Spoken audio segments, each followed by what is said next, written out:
Welcome to the Draft Deeper podcast. This is your host, Nathan Grubel. Joining me, as always, is my producer, Kevin Black. Tonight, I have a guest back on.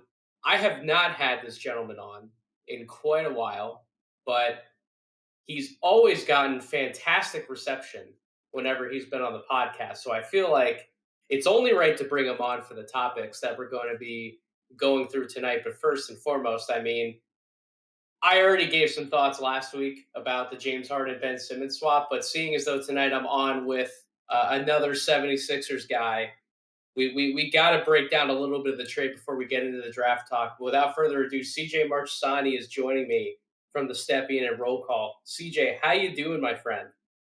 I'm doing great. Always happy to come on the pod. It's good to talk to you. Good to talk to you, Kevin. I'm excited to do this. Absolutely. So I wanted to lead with it, CJ. For one, I really didn't think a trade was going to happen. I really didn't. I know there were rumors swirling, but usually when I get my hopes up for anything to happen, it's the exact opposite. That's like my life story. So I didn't think a trade was going to happen, but when it went down that afternoon, again, the trade we're referring to, as everybody should know by this point, Ben Simmons, Seth Curry, Andre Drummond, 2 first-round picks for James Harden and Paul Millsap. CJ, when that trade went down, what went through your mind when it happened specifically? So I'm with you. And leading up to the deadline day, I kind of assumed that nothing was going to get done. But it seemed like, I don't know, Eastern time, like 12 o'clock, 11 o'clock, the tide started to turn. And I was like slowly but surely like, oh my God, this might actually be happening. Like, there's a chance that this is real. I kind of assumed there was going to be an off-season thing or something like that. But no, I was just honestly really excited. I was excited that we got to do it without putting any of our long-term pieces in there. I hate to see Seth go, but to do it for Seth Curry at a minimum, really, when we're talking about on-court value this year, is pretty crazy in the middle of a 2-3 year championship window that we think the Sixers probably have now. So, do you think that James Harden is definitely going to be a superb running mate with Joel Embiid? I mean, we know how excellent the two are by themselves, and the more that I've thought about it, the more that I think they ultimately will be a clean fit, even going into the playoffs this year. That I don't know if it will take that much time to adjust. But do you think their games are definitely properly suited with each other to make a deep playoff run even this year? Absolutely. I think that honestly, I think it's a brilliant fit. A lot of people, when it first happened, kind of got caught up on the James Harden plays with a traditional rim runner fit. Hmm. I think that's a pretty normal trope right now. But I think that Joel is so smart that just because he's not going to be finishing with lobs off the pick and roll doesn't mean that him getting deep position off a pick and roll and you having to worry about Harden too, like it's going to be a really deadly combination.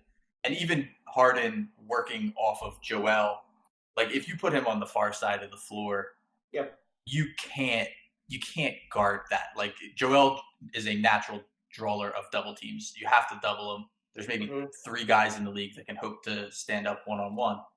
And then you have James Harden attacking off of the tilted floor. It's a bucket. There's nowhere to hide. I think that the big swing factor for if this is a championship team this year is going to be if Tobias stays on the ball. If he's really moving the ball, attacking closeouts, putting up the open threes that he should be putting up instead of slowing the game down and all that stuff that he falls into when he's at his worst. I think that this is going to be a top three team in the league, and we'll see where the chips fall. But I'm not worried about the fit between Joel and Harden at all, considering at their best they're two top 10 players in the NBA, and it's kind of hard to scheme that. Yeah, I try. I guess I tried to put on social media the more that I've been able to reflect since the first pod, where I gave some thoughts on the specific trade. More so that it's not the fit of those two together. It's just making sure that we have the right pieces around them to be able to actually go out and compete for a championship. And that's why I was so bummed to see Seth Curry go. And I know if we're really looking at this trade, Ben Simmons wasn't playing. He was essentially a zero asset. So in reality, you're making a swap like Harden for Curry and what Drummond was giving you off the bench. And obviously, Harden's an upgrade over one of them or the combination of the two of them. But at the same time, we don't really have another weapon on the team, kind of like Seth Curry. Um, Korkmaz can, in theory, be that player. Danny Green, once upon a time, was a lot more mobile of a shooter as Curry was.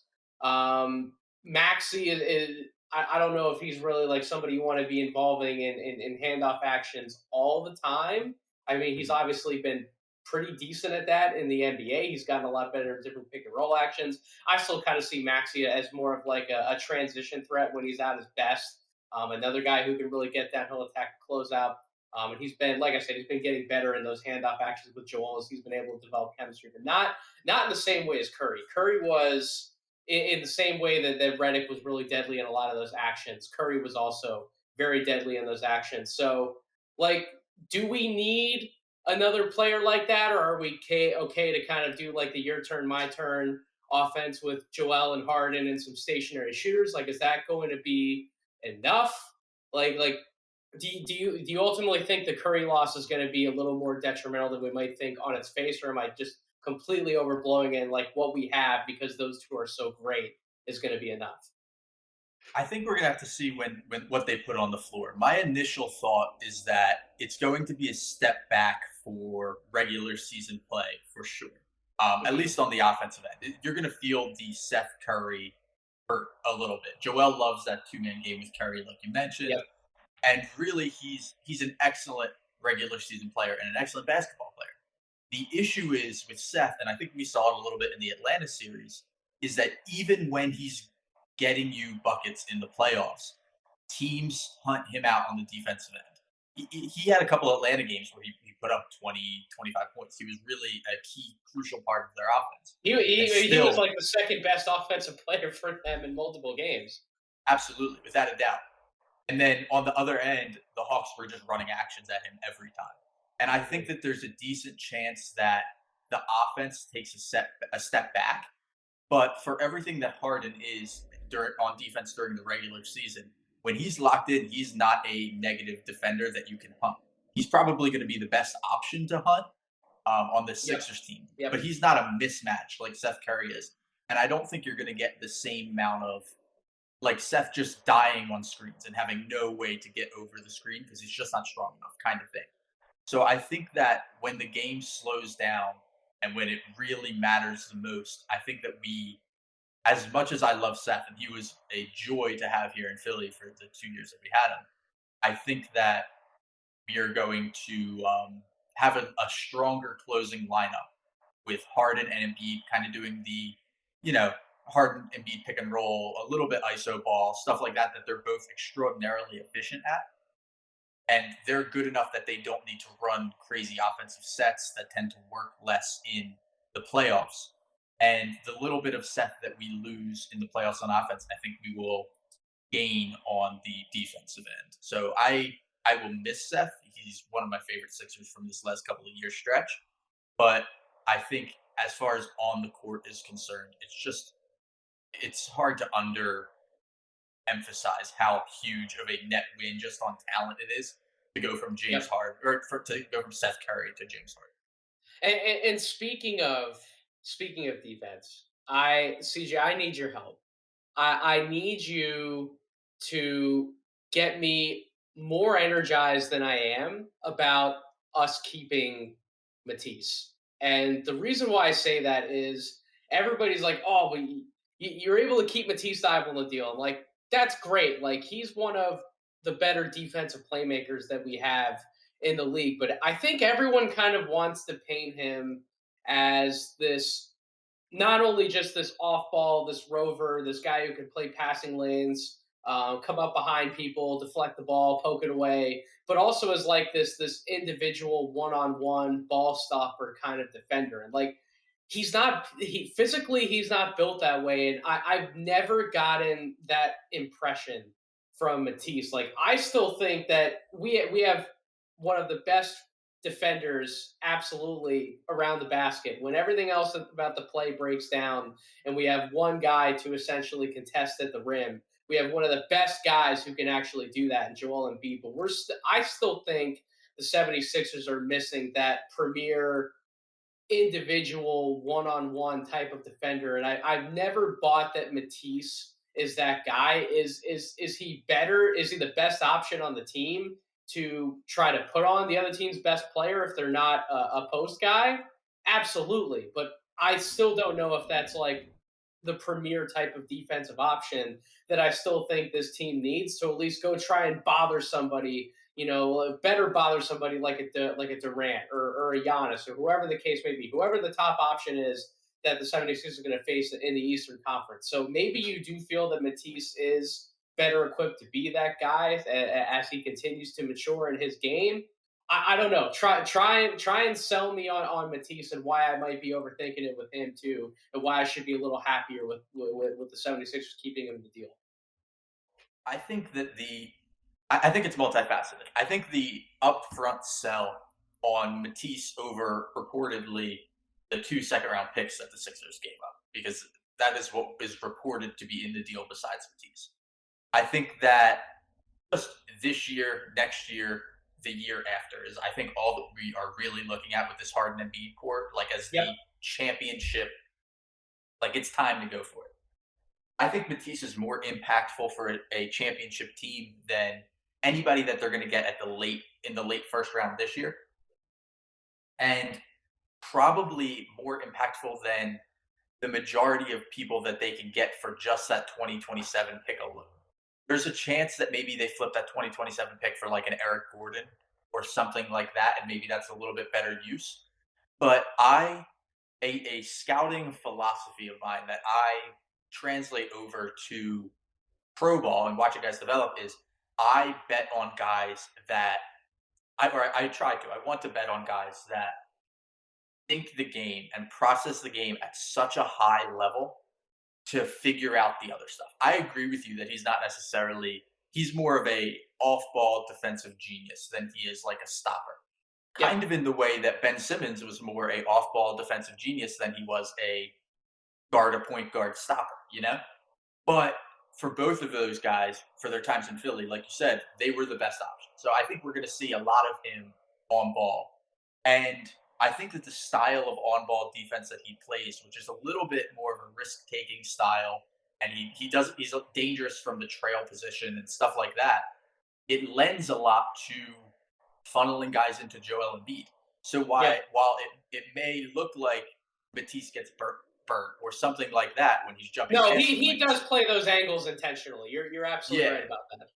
Yeah, so I think that he's a good fit for the team. I think that the argument that I would take if I were anti-Matisse would be not that I would want to keep those two firsts. It would be, is there a player that for the next 3 years, which is where I'd have a little bit of the issue with the Eric Gordon thing and some of the 1 year rentals. But was there a guy available on the market for our first this year and the 2027 first that would be more impactful for the 3 year championship window than Matisse? And I mean, I don't know that answer. I don't know who was available for that price. I tend to think that Matisse is still on the upswing. I think he gets better year over year. I think he's a film junkie, a very hard worker, and he's improving playing off Joel, especially in the dunker spot, stuff like that. So I tend to bet on his development. But if you think that there is a guy that would help more that was available for the late 2022 pick and the protected 2027 pick, I would have a hard time arguing against that. My argument was more so, and obviously you and I were in the back room listening to the phone calls and the negotiations. But if it came down to, we'll either take Curry in the deal or we'll take Matisse. I really might have thrown Matisse in the deal if that option would have been given to me if I were Daryl Morey instead of Seth Curry because of the fit within the offense, and that's more so because I would agree with you. I think if it came down to like Curry had to be in the deal regardless, so whether it was Matisse or you're potentially giving up the draft assets, 100%. We're taking the proven commodity 10 times out of 10, and even if the picks could have probably been even a little bit higher, let's say like they're projected to be in like the mid first round range, I'm still taking the proven commodity Matisse Thybulle to potentially go out and win big games in the playoffs. That to me isn't an argument. But between those two particular players, I might have wanted to bet more on the offensive fit because I don't know how valuable ultimately Matisse is going to be defensively when we get down to like the conference semifinals and the conference finals, where it likely has to be that guy to go and guard the other team's best perimeter player or best perimeter slash forward player one on one. I don't know. I don't know the results of that, but maybe your argument with how he plays off of Embiid and how those two kind of work together defensively because of the angles that he takes. I mean, he plays his angles the way that he does because he's always trying to force a turnover. He's always trying to pickpocket somebody, get a deflection, get a steal. He's trying to do that almost all the time when he does end up in those on ball type of situations. But I don't know. Maybe I'm just overplaying that. So would you 100% rather have Matisse than Curry? Man, and I'm thinking about it now because I want to make sure that I'm thinking this through before I say it. But yeah, I would if could only keep one of the two. I think I'd rather keep Matisse. I think that a Harden, Maxi, Curry guard lineup with Tobias and or maybe Seth coming off the bench. I don't know. I think that really throws the roster into a bit of like a they have no wings area. Mhm. And Seth, I have concerns with Seth in the playoffs, and I don't think that offense is going to be an issue when you have James Harden and you have Joel Embiid on the floor. I think that oftentimes offense wasn't a huge issue with Ben and Joe on the floor, even though it definitely should be with this level of Joe. And I think that any guys around James Harden and Joel Embiid is going to give you enough offense. Tobias Harris, Tyrese Maxey, sometimes Danny Green, sometimes Matisse is more than enough offense. And I think I value the wing depth, and I wholeheartedly believe that Matisse could be more. Sure. And I guess it's more so I'm hoping that James Harden is able to be the excellent passing maestro James Harden that we've seen in different situations, and he's Mhm. able to make some of those other guys better offensively. Like he's able to bring more out of Korkmaz, who has struggled this year for reasons that I don't fully have the answers to, but his numbers are pretty much down across the board. Try to get more out of Matisse and get Matisse more involved as a cutter going to the basket, not just as a guy who we're going to stick him in the corner because there's not really much of anywhere else to be on the floor. To maybe get creative with Tobias a little bit. We've seen Joel kind of be a floor spacer at times when him and Ben had to share the court. Maybe put Harden and Tobias in different kind of like pick and pop type of actions, or find handoff actions. Find ways to get Tobias involved as well, other than just standing in the corner. I guess I'm more so betting on if Harden can be that for this team, that he can get others involved and get the best out of them offensively, then I would agree with you that it's more important to have not only the wing depth but also that potential defensive option if it can actually play out to be that. So you're definitely betting on it's not just the scoring brilliance of Harden and Embiid. You're also kind of betting on that he can bring the best out of everybody else as well. Yeah, I mean, he's one of the best passers in the NBA. I Yep. think that a lot of the way that he works makes him seem like an individual player and that kind of ball hoggy type. But he, unlike a lot of other ball dominant stars in the NBA, to me anyway, has never been a assist hunty kind of point guard. I would Even agree in with that. those Rockets days when I'm sorry, even in those Rockets days when he was collecting a lot of assists, he wasn't like he at his best, he just makes the right basketball play over and over and over again, and is kind of like a relentless wear you down killer like that, where you can't make a mistake. If you take him away, he's perfectly happy to find the guys. And the question is, how long is he going to buy it? How Yeah. long is he going to want to be that guy? Because at his best, he absolutely is. And I think if he truly is happy with this Philadelphia situation, and he looks at the locker room and sees like-minded guys like Joel Embiid and is playing for a like-minded GM like Daryl Morey, who all want that first one, right? They're all going after the same goal. Nobody wants to be like on TV shows or anything like that. Everybody's grinding for a championship. I think if the locker room stays that way and he stays committed, then he is absolutely the elevate everybody else on the floor guy. And if he's truly a top 10 player, which we know he can be when he wants to be, then I don't think the offense is a question at all. I guess my last question for you about the trade is we talk about Andre Drummond and everybody likes to make fun of him, especially on social media all the time. But you do have somebody going out the door who's per 36 numbers at the time of when the trade went down, when I pulled these, with about 12 points per game, 17 rebounds, 4 combined stocks, 4 assists.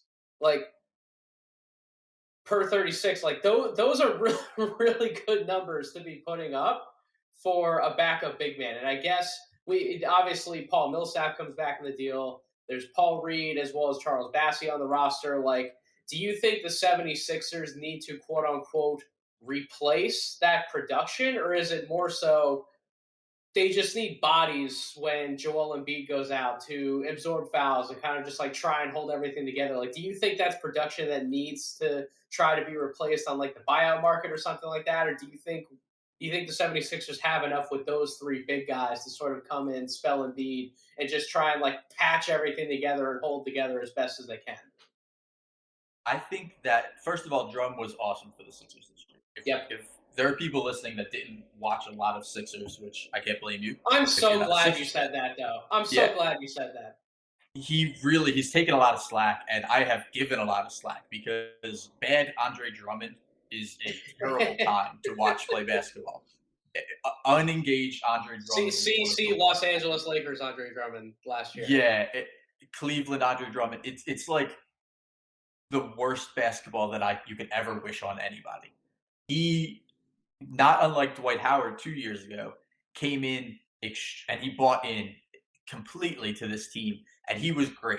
There was a bunch of like funky stuff that Drummond always looks a little bit funny when he's hooping, but he really was phenomenal. He's the best backup center that Joel's had in his time here. So, Hmm. but before everything else, Drummond really was great. That being said, at the end of the day, he's a minimum contract backup center, a very, very good one. But Yep. James Harden has been turning lob threat centers into productive NBA players for as long as he's been in the league. I think Paul Reed is an interesting piece. As much as I've not loved Bassey this year, I think that Bassey is the most interesting one with Harden in particular, because of the lob threat and his size and length. And I think that you're going to see that a little bit if Doc wants to go to that bench. Reed's a little undersized for some matchups, but I think that they have three guys that play three very different styles of basketball. Absolutely.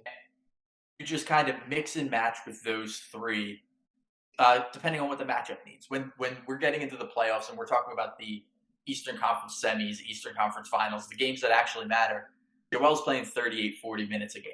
So we're trying to survive 8 minutes. And instead of trying to survive 8 minutes, out a guy that can be that dominant offensive threat, we haven't had that in the past. We're surviving 8 minutes, and James Harden's going to be on the floor for all 8. He slows games down. It's not that many possessions. I don't even want them to get a big in the buyout market. I think that they would be better suited getting some wing depth in there, or a little bit more size on the wing. Somebody that can muck up a couple possessions for, just dumb, like Corey Brewer 5 years ago, or something like that, just to muck up a couple possessions. Sure. I don't think that there's a big on the market that is going to be a notable increase from the guys that we have. And I would rather bet on the growth of Paul Reed or Charles Bassey, or the intelligence of Paul Millsap, than somebody that's just a run of the mill, like we know what we have in him. So I would roll with the big room. Let James Harden work his magic in the 8 minutes that Joel's not playing once the playoff games start to matter. And it won't be quite as good as Drummond's minutes would have been, but I think that they'll survive them quite well. And I can't wait to watch Joel Embiid. I love that the Brooklyn Nets plan for matching up with Embiid was Drummond. I think it's poetic and hilarious, and I can't wait to see it. Yeah, I think we know who's gonna dominate in that matchup. I guess we can kind of leave that comment there. I will say to your point about Bassey, CJ, I was a Bassey guy before the draft. I thought he was always going to be an interesting second round type of flyer for somebody to take. We know that he did not end up going early second round. His contract situation was a little bit of a mess, but they got him in. And I saw him. I mean, obviously, like I said, I was a fan of him before the draft. I saw him. I was just out at Delaware to scout G League Ignite a few weeks ago, and I saw him there, and he was looking great there. We know that Paul Reed has certainly had some bright spots playing in and out of the Sixers lineup when he's been playing in Philadelphia. I don't know what I'm gonna get from Paul Millsap. I feel like I haven't watched Paul Millsap play legitimate basketball in a very long time. I don't know what I'm going to get from him, but at the same time, he is a veteran who has had a long and very productive career. So we should absolutely give him the benefit of the doubt, especially when he's kind of like the third or fourth player in that big rotation that we have to count on. It's not like we're asking him to be like a 32-minute a night starter anymore. So I will give that rotation the benefit of the doubt. We will see how it plays out. I'm like you. I'm very excited to see James Harden on the court with all the pieces. I never thought that I would have James Harden playing for my hometown basketball team. I never thought that I would be able to root for James Harden in that sense. But I mean, shoot, man. Everything with the Philadelphia 76ers is just the wildest roller coaster that you could possibly throw yourself on as a fan.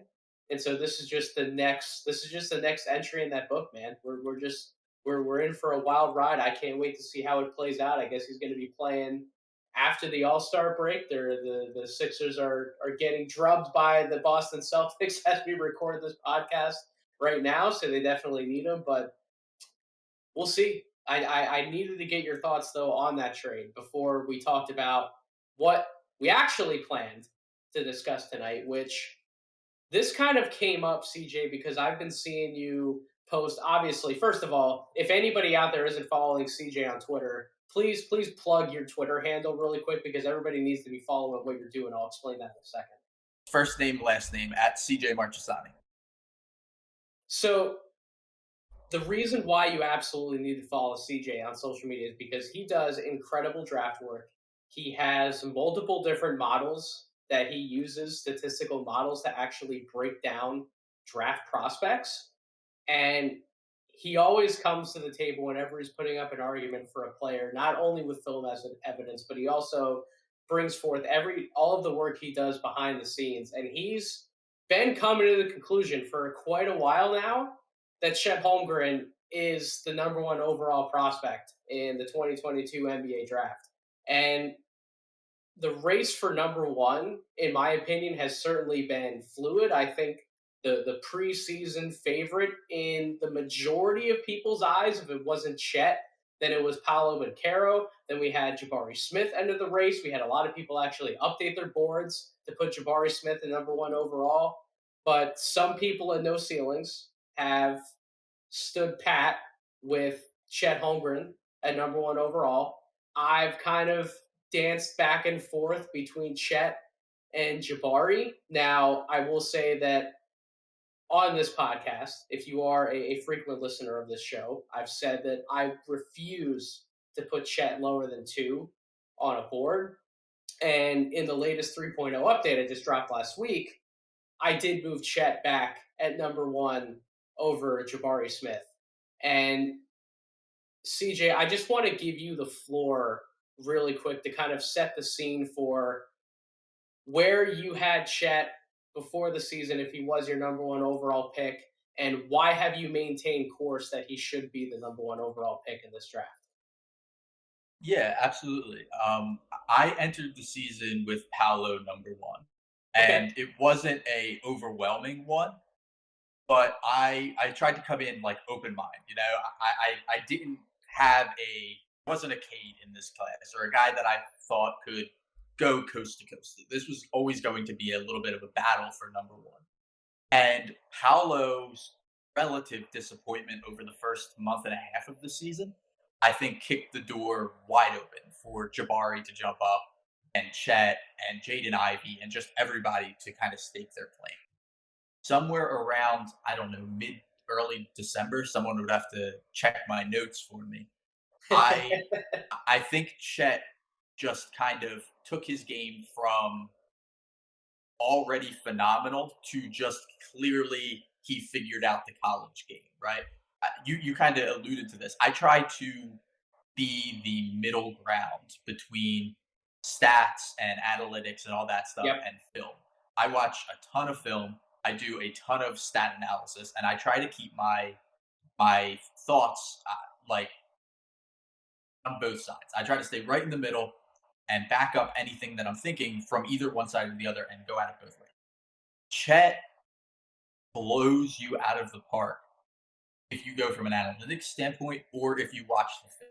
If you just throw on a game, Chet is 7'1", pulling the ball off the defensive glass, bringing it up court, and going behind the back at half court, and then like going into a hesitation move and hitting a pull up three. It is ridiculous. He's shooting like 73 or something percent of true shooting percentage. His numbers at the rim are outrageous. He's shooting 46% from three, which is not a.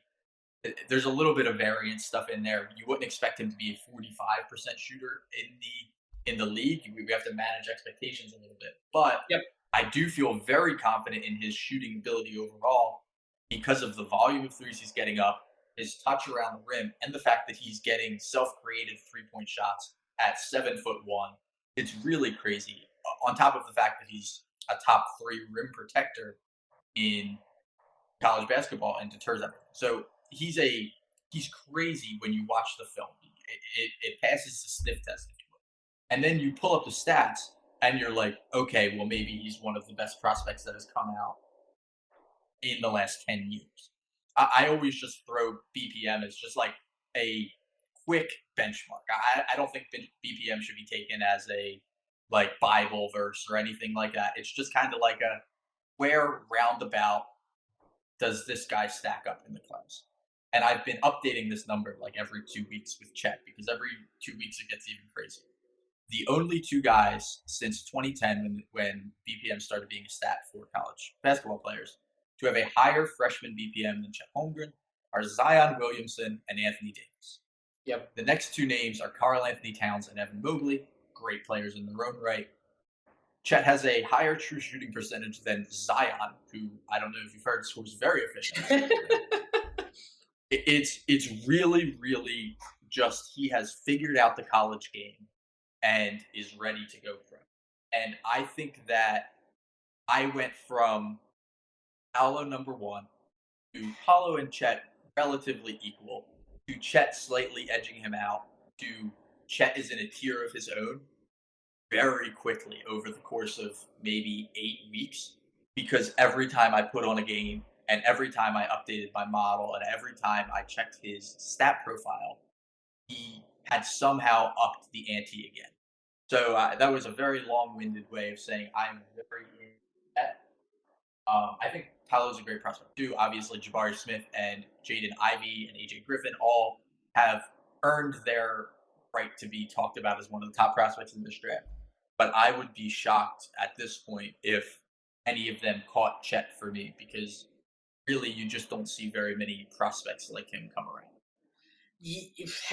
I don't know if we've ever seen anybody quite like him could come around when you factor in some of his physical attributes, which do give concern to others. But that was one stance I took very early on in this evaluation process was that I was not going to let his body scare me away from everything that he brings to the table. Some of it very unique. Like you mentioned, his fluidity, moving up and down the court, his comfort level handling the ball in transition, some of the moves that he's able to go to. I mean, I've had Tyler Rucker on this podcast multiple times when he was able to see him live, kind of like warming up, and he always talks about some of the shots that he was seeing Chet practice, and it's just like, how can you watch this guy and not want to put him number one overall. And just to kind of give my audience an update, because I haven't talked about Chet really at length on this podcast for quite a while. I've tried to branch out to some of the other players,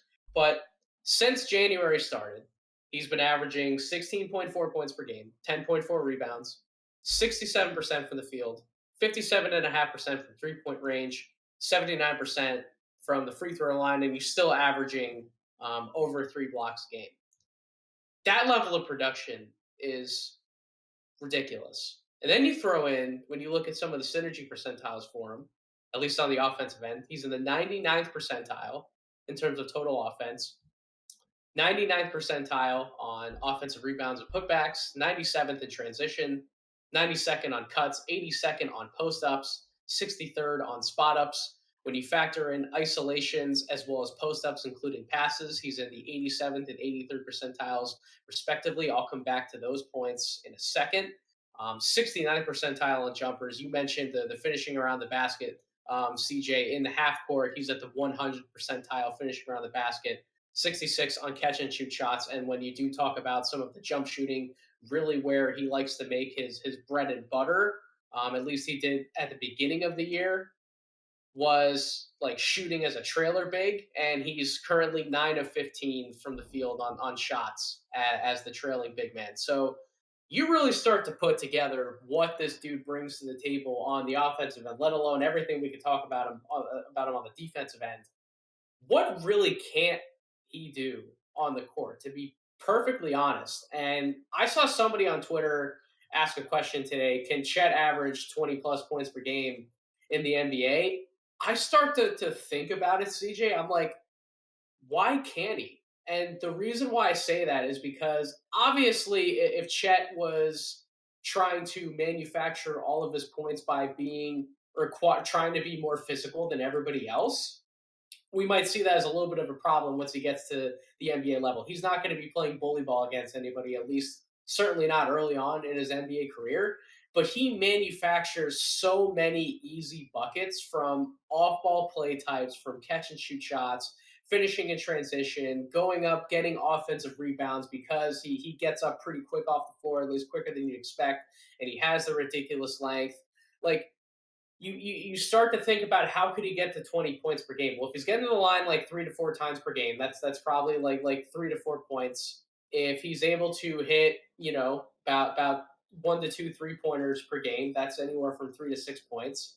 Then you talk about how many easy finishes he's likely to get in an up and down NBA game in transition. That might be 3 to 4 more buckets right there. And then anything else he can give you in the half court, or if he does get in those situations where he's able to size you up with a functional handle at 7-1 and take you off the bounce, he's probably adding in a few more buckets that way. So it's like, we might not think of Chet as this dominant offensive player from a scoring perspective because he doesn't do it in the eye-popping traditional ways like a Paolo Banchero, or to some extent even a Jabari Smith when Jabari's hitting these highly contested mid-range fadeaways with like 2+ hands in his face. But just how Chet reads the game, how he sees the floor, how he's able to fit in with virtually anything Gonzaga is doing. I don't know, man. I don't know how you could bet against somebody who is this incredibly efficient and does it in incredibly efficient ways from getting to those types of levels in the NBA. Do you have any other thoughts to kind of chime in as what you would expect from him from a scoring standpoint in the NBA? Yeah, I think you touched on it a little bit at the end. I think that he is a basketball savant. He understands and processes the game at such a high level. And you could see it if you watch over the course of Gonzaga. I think the first month at Gonzaga, he was not used to being played with another big that needed to operate in the space that he usually operates in. He was adjusting to Drew Timmy. He was in a new situation, right? Like all the stuff that happens to freshmen, that happened to Paolo. It's just stuff that happens. And within 6 weeks, he solved it. And since that point, he's been the best player in college basketball. Not the best freshman, best player in college basketball since about 6 weeks into the season. So I think the sell for Chet scoring at the next level is he's going to figure it out. He's a basketball genius. And he has all these physical tools and all the movement ability. He's faster than most guys that are going to want to guard him on the perimeter, um, from a big guy standpoint.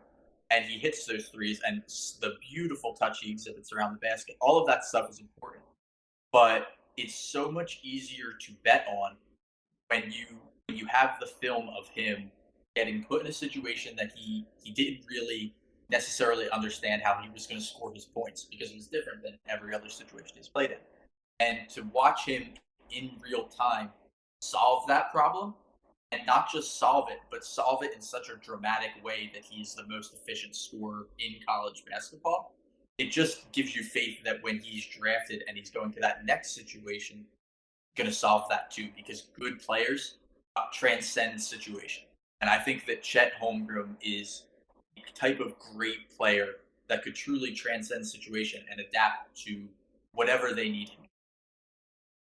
And you use the term basketball savant, CJ. I'm glad that you did because that brings me back to that point. I wanted to come back to those two play types in particular that I mentioned: isolations, including passes, and post ups, including passes. Just when you watch this man either operate in half court situations or even in transition for that matter, his comfort level keeping his head up and consistently looking, reading the court and looking to get others involved, and then some of the passes that he's actually able to make. Like it's one thing like that we do have big men who are absolutely smart in their own right, and they can read the floor and they can see when to make a pass, but not every single big man has the same level of touch passing the basketball that somebody like Chet does. Chet makes some ridiculous dimes if you actually throw on the tape. And is he averaging like 5, 6, 7, 8 assists a night? No.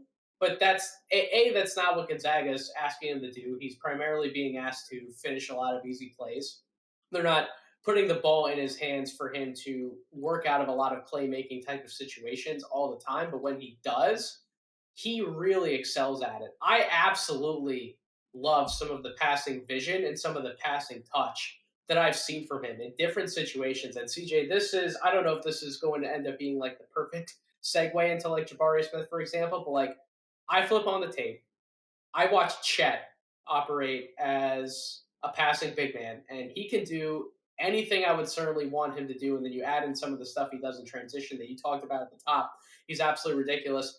You watch Jabari operate in some of those same situations. He's not a bad passer, but especially in transition, it's like if he tries to get somebody on a hit ahead in transition, it's generally a turnover. You can obviously tell that when Jabari is trying to handle the ball in transition or he's trying to make plays for others, getting downhill. There's just points where the game I think is moving a little too fast for him.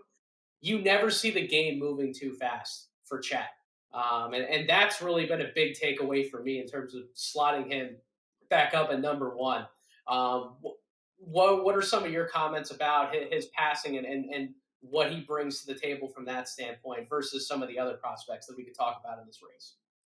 Yeah, I think it goes back to that same thing. He just understands the game at such a high level, right? So he knows, just like on the defensive end, he knows where the ball needs to go.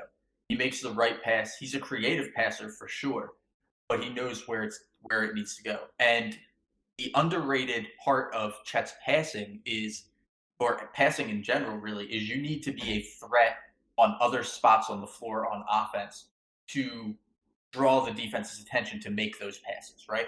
And Yep. Chet brings that. I think it also connects to Jabari because we think of Jabari and we think of this like mid-range assassin, which he definitely is. He Yep. shoots over everything. It's his elite skill in this draft. But Chet is shooting like 39 something percent on long twos, not even threes, like long twos, which are often self created. And the fact that that is now becoming part of his game, and the 3 point shot is a part of the game, and he's the most efficient finisher of the rim in college, it just creates so much attention on him that the margin for error on the passes gets that little bit bigger. He has extra eyes on him. He's drawing extra attention. He's causing people to collapse on him, and he's smart enough to understand where not only his team is going to be, but where the defense is rotating to make the right pass. I think you said it perfectly. He he isn't like Nikola Jokic or something, where he's like water polo palming the ball or anything like that. But he's a very dangerous passer for a 20 or what a 20-year-old, 19-year-old, Hmm. because he in the same way that Jokic does, he is always under control. And he turns the ball over a little bit, trying to force the issue and trying to use his strength, which isn't there. But when he sits back and lets the game come to him and takes his time, he's very under control and can control the whole offense in a way that you don't see very many big men in college or very many big men in the pros able to. Yeah, his offense, I think at this point has become a little underrated, and some people might point to, well, his numbers have upticked in January and February, but look at the competition he's playing against. Like, if you pop on the film and you've watched enough college basketball over the years, you've attempted to scout for the NBA draft for long enough and get an understanding of what translates going into the league and what doesn't. You can pick out things on film that you know are immediately translatable skills and how this is going to work in the NBA, regardless of some of the competition level he's playing. And even when he didn't play some of the quote unquote cupcakes on the schedule, he has still actually played pretty well. And we also have to keep in mind, like you said, like he's a freshman doing everything that he's doing, and he's put together the most complete season of any player in college basketball up to this point. And in my opinion, I think you echoed that a little bit as well.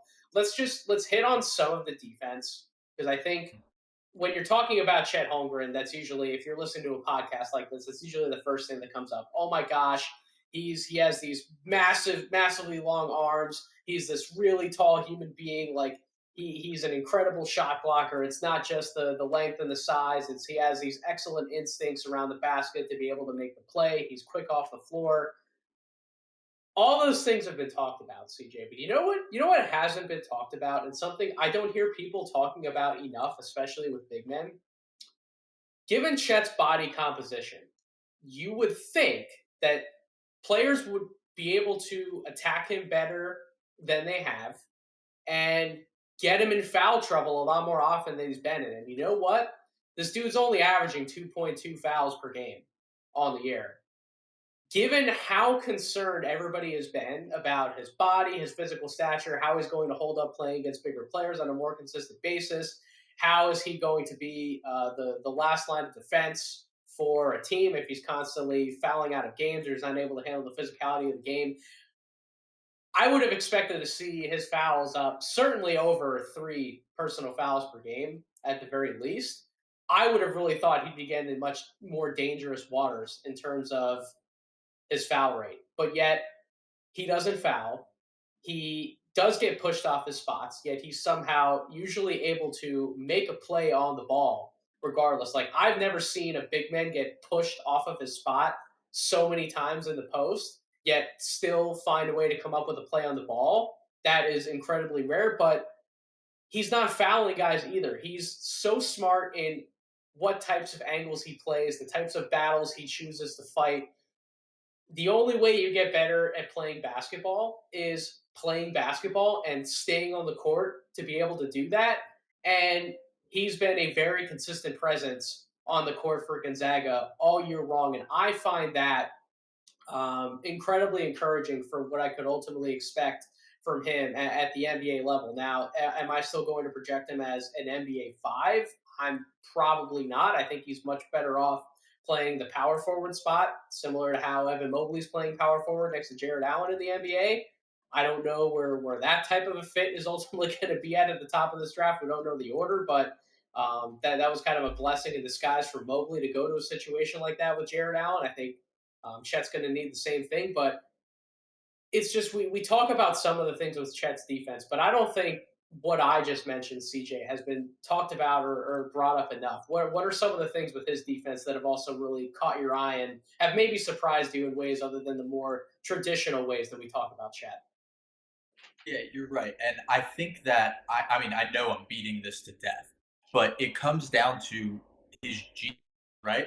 He he doesn't jump at pump fakes. He's getting better at that. He gets his hands on the ball in all the right places, and he handles himself around the rim very well. And I think it ties back to the Sixers thing we did at the beginning, where there's more than one way to protect the rim, and there's more than one way to play defense. And there are guys that protect the rim by taking up a ton of space, and there are guys that protect the rim by being excellent leapers and blocking shots. Chet's brand of protecting the rim is both in his dissuasion of anyone getting even close to the rim because of how long he is and how much space he takes up, and in the subtle abilities for him to use his length even when he's outstrength. Exactly as you mentioned, and the correlation to the Sixers is the Thibault thing that we talked about at the beginning, right? Where a lot of times, if you just turn on a Sixers game and you're not familiar with his game, like, wow, this is the best defender, one of the best defenders in the NBA. He gets blown by a lot, right? Hmm. But he's really comfortable playing from behind the ball, and he plays the game in a way that is different from how most guys defend and doesn't look like good defense because it's not what we stereotypically define as good defense. And Chet does a lot of the same thing. Typically, when we see a guy on the post getting bodied a little bit, we're like, okay, he's a bad post, right? Can't handle himself down there.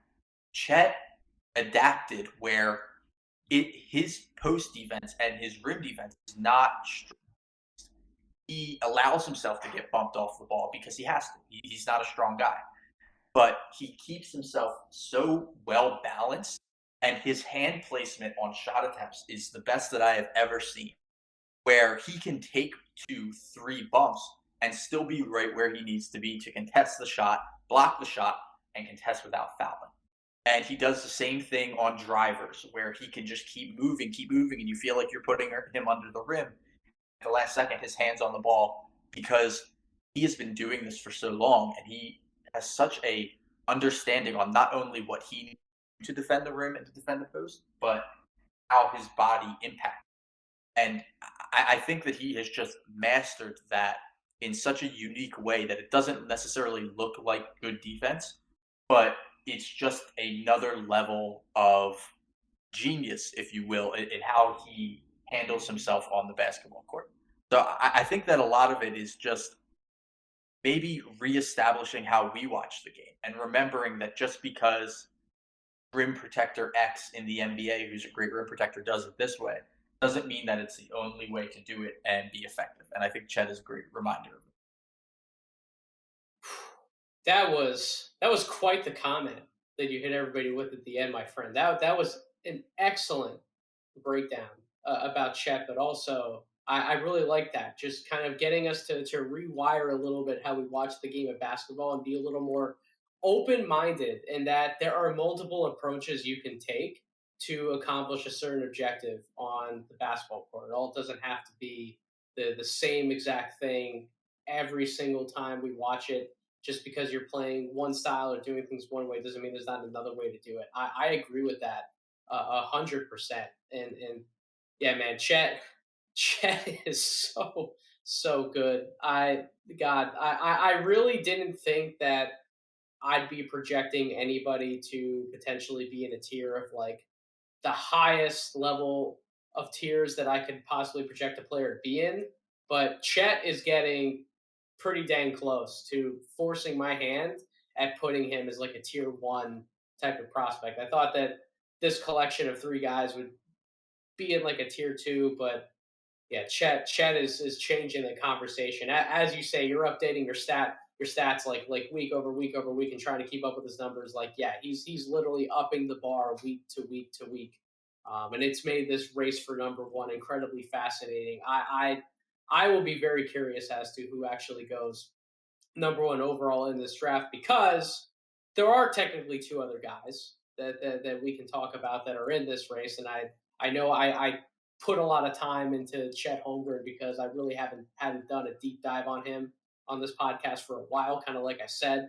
But there are two other names. There's Jabari Smith, and then there's Paolo Banchero, who, you know what, Paolo, as you said, CJ, he had a lackluster start to the season. Not that he was a bad player on the court, but in terms of overall expectations for what we generally want a number one pick caliber of player to look like on the court. I don't think that he overwhelmingly exceeded those expectations, and it's sort of why that door sort of opened up for some of these other players to crack in and maybe jump ahead of him. But in ACC play, I think he's found himself a little bit. He's been averaging 17.4 points per game, 9.8 rebounds, 3.1 assists, over a block a game, 47% for the field. The 3-point number has not been good all year. It's at 29.8% in conference play. It's 31.6% overall in the year. The free throw shooting hasn't necessarily been great either, but overall on the year, he's still at 76%. But I've talked about this with other people. I don't know how good the 3-point shot necessarily needs to be with Paolo for him to reach the type of ceiling that I think he could hit. I think as long as he's enough of a threat in certain situations to knock them down, I think that's really what he needs. I mean, everybody talks about the stutter rip move.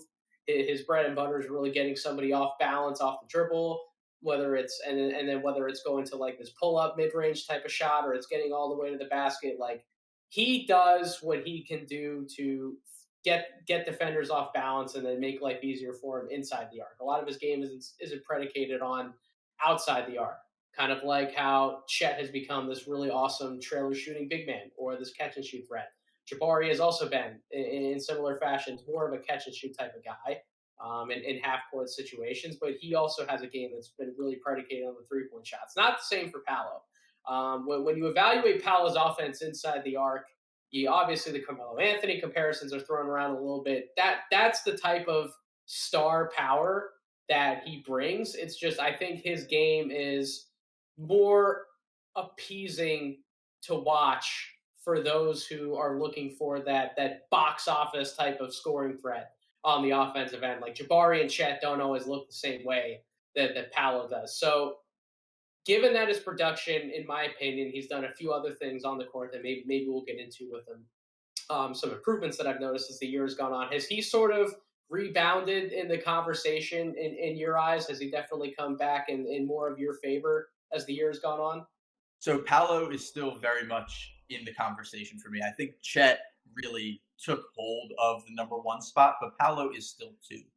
And one of the reasons I liked him pre-college sample is because of his work as a passer and manipulating the floor and finding his teammates and being a really proactive passer, not necessarily reactive. First 6 weeks at Duke, he didn't have that. And so it was good to see him work back a little bit into the Paolo that we saw in high school, and he's been better. But I also am pretty bullish on his three-point shot, actually. His free throw shooting numbers are good. He's taken a ridiculous 125 far twos per Bart Torvik. He's made 40% of them. And I think that he doesn't necessarily obviously have the defensive pull that Chet does. But on the offensive end, I've been really enthused with what he has done over the last month or two. And I would say that as solid of a one as I have Chet right now, I think Paolo is a pretty solid two for me. So is Jabari Smith the third player then in your top three, or do you have somebody else? I think push comes to shove right now, I'd probably go Jabari. Um, Although Jaden Ivey and AJ Griffin are both guys that I really like. Ivey for everything he's done in the last 2 months, and Griffin for everything he did before he went to Duke. He was one of my favorite prospects coming into this class. Um, my concern with Jabari, not that it's necessarily a concern as much as it's a limit, is I don't think he is the same kind of game processor as Jabari or as Chet is on both ends and Paolo is on the offense. I said at the top of this, I really value that intelligence and processing because I think that it allows for outlier growth in other areas. It was one of my favorite things about Franz last year was that I thought on both ends he really understood the game at a high level, and I think that leads to upside that you don't necessarily see. I don't think Jabari. I don't think that's something that can be taught, and I don't think that Jabari has it. And he's a phenomenal play finisher. He's a great shooter and all of that stuff, but that does worry me a little bit about Jabari, and it's part of the reason why I don't have him breaking into the top two. So he's really struggled in SEC play compared to where he was in terms of shooting efficiency. It's not like he was setting the world on fire, finishing over 50% of his shots from the field overall at any point in the year. But he's taken a little bit of a dip from the field overall. He's at 40.6% versus SEC competition. He's down to 33.9 from the 3 point line, as opposed to he was rocking like the mid 40s on 3 point percentage for quite a while. He was even down in free throw shooting a little bit. He's at 74.5% in SEC play. I think his struggles have only further highlighted some of the concerns that people have had for him, questioning him during this process. Are we sure he's a number one overall caliber pick? In that he is not this incredibly amazing self creator off the bounce, right? He can dribble, but he can't handle. He's Mhm. not incredibly ambidextrous. He doesn't have all of these killer crossover moves and these combination dribble moves.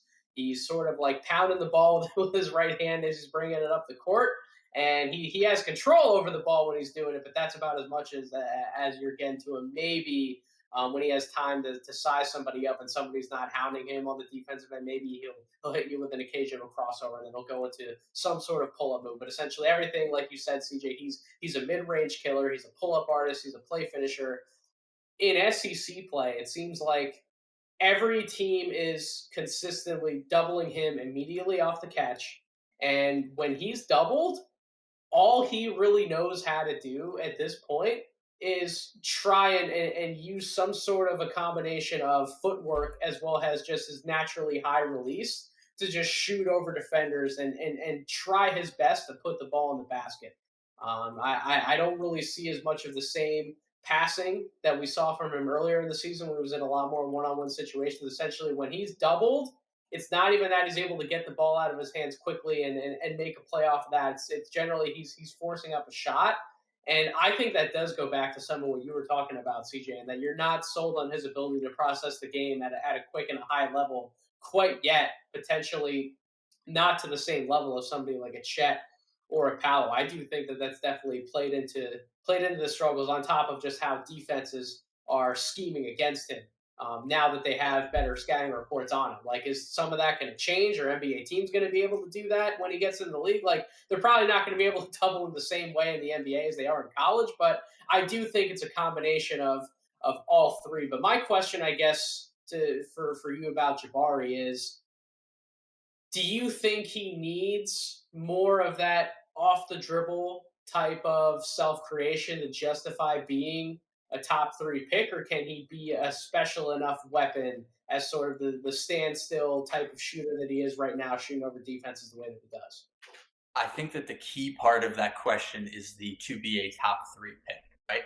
I Yes. think as far as expectations for Jabari Smith go, the worst thing that happened to him is Paolo struggling at the beginning and him absolutely lighting it up because it brought him from where the framing was as a top eight guy that was succeeding and could push his way into the top five, to a people all of a sudden vaulted him to number one on their boards. And then he's all of a sudden going against those expectations.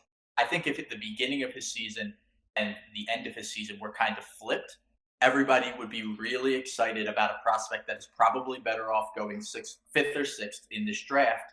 And the framing would be very different. I think that yes, he needs more to return value as a top three pick, but his special shot making and his defensive versatility at the four is going to make him a really productive NBA player. I don't have Yeah. any doubts about that. I think that he's going to fit his role in the league, and I think he's going to be a good basketball player, and I think he's going to contribute to winning. I just think the slow start from the other number one guys and his rampant start really anchored him at the top of everybody's board. And it makes him feel a little bit disappointing as a potential one guy instead of exciting as a top seven guy that you feel really good about now. I think that there's a big framing issue with Jabari Smith that probably isn't going to get solved because we run away with stuff like that and first impressions last forever. But I I have justified a lot of his placement for me as just trying to separate the order of the things that happened and more just look at the actual games and events that happened and scout that prospect. You don't scout the narrative. So, to kind of close out this podcast a little bit, CJ, we've talked about Chet, we mentioned Paolo, we talked about some of our concerns with Jabari that have popped up, and then you mentioned the other two names who are also number 4 and 5 on my board right now, respectively, in Jaden Ivey and AJ Griffin.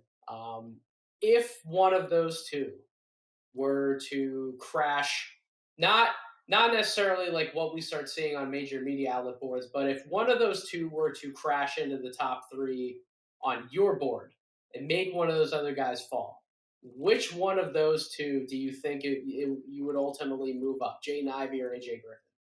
Ooh, that is a question that I've been asking myself a lot this last week, especially. My Um, myself included. Man, listen, but before you answer, I was so tempted to move AJ Griffin up even past Jaden Ivey on my most recent board. I was this close to doing it, my friend. So it is a hard question. yeah, and I have them currently flipped the other way. I have AJ Griffin 4, Ivy 5. Okay. Honestly, I think that there's a chance that they both pass Jabari for me by the end, or one or the other. Maybe Jabari ends up 4, but it's tough. The issue for me is pre-college, I was all the way in on AJ Griffin. I love his high school film. So the stuff that he's doing now at Duke is flashing me back to what I know that he can be, and the high feel, the athleticism, the ridiculous shooting. It's just like a total package kind of guy, and the kind of guy that I like to buy into. And Ivy, I started the season out lower on him, and I have always been tailing just the tiniest bit behind on his ranking. I'm not down on him by any means, but if when consensus had him 7, I had him 9. When consensus had him 5, I had him 7, kind of thing. And it's getting harder for me to justify that because of the growth curve. I think that I came into the season with a lot of questions about Jaden Ivey, and as he started blowing up in the first 2 months, I had a lot of questions about him. Could he change pace? Is he going to be an effective enough distributor? What does he do when his first step and explode is taken away from him? What are his counters? And every Purdue game I put on, he flashes something else that he wasn't showing at the beginning of the year. And a lot of scouting is growth curve, right? And seeing a Yeah. guy improve like this in real time is really putting pressure on Jabari and on AJ Griffin on my board. So I hate to do this, but I don't have an answer for you right there. Honestly, I think that both of them might pass Jabari. I think that maybe Jabari holds them off. Maybe one of them does, but I don't know, and I'm really anxious to continue to dive into all three of their games and see where they land on my final board because it's very close right now. As far as Jaden Ivey is concerned, you mentioned some of like the start stop change of pace type of stuff. Obviously, everybody's questioned his passing ability, his vision, his willingness to be that type of a playmaker. Is he capable of being that definite point guard option where you're able to throw him into a bunch of pick and rolls and he's able to create out of everything? I think the answer to those questions in terms of his playmaking for others are actually yeses. The thing that comes back to me with Ivy that I've had concerns about from the start is he really does not have a pull up jump shot, and I think when he gets to the NBA, in some respects, I think the NBA game is going to be much better suited for him because of the spacing. He's going to be able to get downhill more often off that initial screen, but at some point defenses do figure out how to play you if they know you're exclusively going downhill, and you need to have that pull up type of jump shot, especially if you're a guard, running those actions heavily. And are you as concerned about the pull up jump shooting aspect of his game as I am? Is that the thing that would maybe hold back putting him above some others for you? Yeah, it's a concern, and his shooting has early in the year he was hitting everything. Yeah, pull ups, like anything he threw at the rim was going in, and I think he's fallen off of that just a touch. I think that the pull up jump shot is an important play for him, but it's tough because doesn't need to be that good because he's so explosive. He Yep. just needs the threat of it. He doesn't need to be hitting pull up jumpers for a game at 30 whatever percent. He just needs to he can't be played off of like guys used to do to Ben Simmons, where they Yep. give them a step or two to allow him to get in front of that first move, and he can't like change pace. A lot of charges that way, and it's more difficult to get downhill. If he can just make himself be closely guarded on the perimeter with the threat of the pull up, that's going to be more than enough to open up a lot of the stuff that he needs to do at the next level. So I don't know if he can get there, and that's definitely a question. But I think the threshold for what he needs to hit that shot at is really pretty low and pretty achievable. And shooting, pull up shooting isn't the easiest thing to add, but shooting in general and recently pull up shooting is something that guys are adding to their bags with more frequency than a lot of other stuff. Like, for example, Jabari's feel issue. It's easier to add a pull up jumper than to become a high level game processor. So that is definitely something that I'm weighing while I am putting together a draft board. Well, that's going to do it for this episode of the podcast. CJ, thank you so much for coming on and sharing some of your thoughts, not only on everything that's going on with the Sixers, but also the top end of this draft. I love when I have guests on who bring unique way or find unique ways to bring new points to the table and to get me to think about things and how I have players ranked out. And you have absolutely done that for me when we talked about some of the concerns we have with Jabari. So, coming back to how Paolo ultimately processes the game, some of the flashes that he's shown, especially over the last few weeks. Like now I really want to flip those two guys on my board, and it just makes the race for number one so fascinating. Something that we're going to be tracking all year long. But again, thank you so much for coming on. Just one more time, plug everything that you're doing for my audience, because you do, no matter what you're doing, whether it's writing, hopping on podcasts, you are doing tremendous work day in, day out, my friend. You're one of the best follows, and I love everything that you do. I appreciate that. And first of all, I really appreciate you having me on. I love getting a chance to talk hoops. Right now, I love getting a chance to talk Chet because he is a blast. But yeah, you can follow me at CJ Marchesani.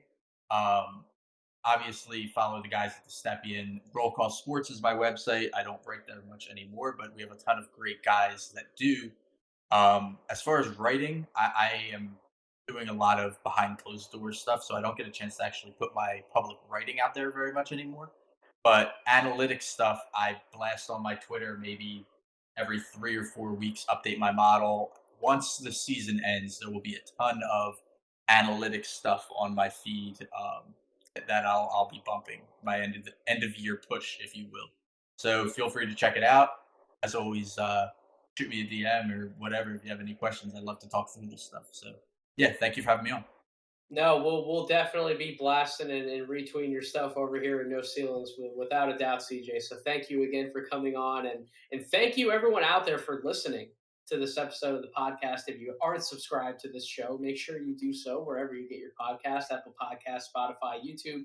Make sure you follow me on Twitter at Draft Deeper. Make sure you follow No Ceilings on Twitter at No Ceilings NBA, and subscribe to our Substack, where we're putting out written work every day, Monday through Friday. NoCeilings.substack.com. We would love to have you over there reading up on everything that we're doing. As CJ mentioned, this year we're fast approaching an end to the year. It's listen, the NCAA tournament's going to be here before we know it. So definitely make sure you're locked into all of our channels as far as draft content is concerned. All of you out there who appreciate this time of year, trust me, we have so much more planned for you in store. Later on this week, I'll be doing our dual comparisons podcast with Stephen Gillespie from Draft Capital. We'll be going over our big board, see what happened on our latest updates. So definitely make sure you stay tuned for that. But in the meantime, thank you all again for listening. I hope you all have a wonderful rest of the week.